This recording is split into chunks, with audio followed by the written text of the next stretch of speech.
Start. As Wolver Lytton says, if we serve mankind, we serve ourselves. Stop.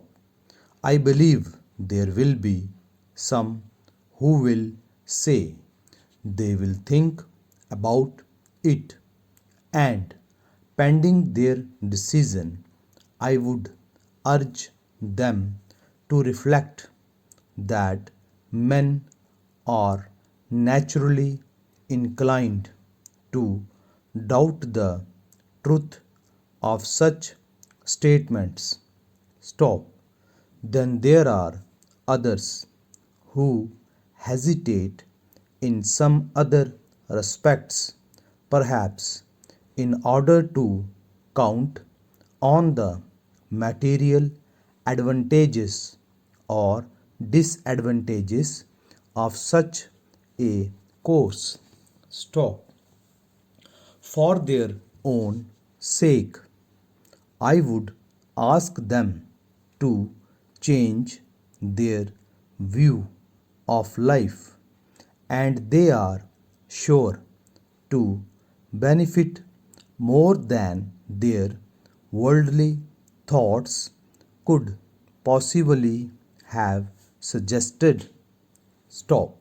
The wise men of the past have assured us that, in their opinion, the best course of life is that which suppresses the selfishness inherent in man. And I think there will be many who, from their experience, will support them in their statement. Stop.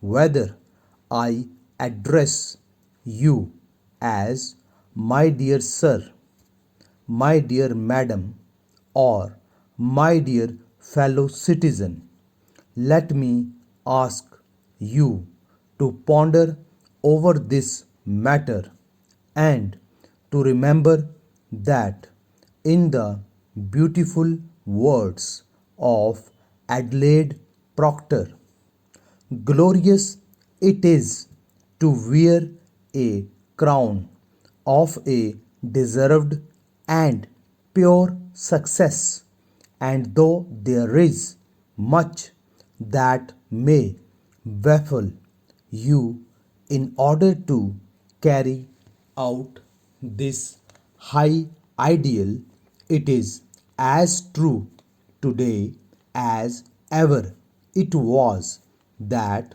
without sympathy nothing is understood. Stop.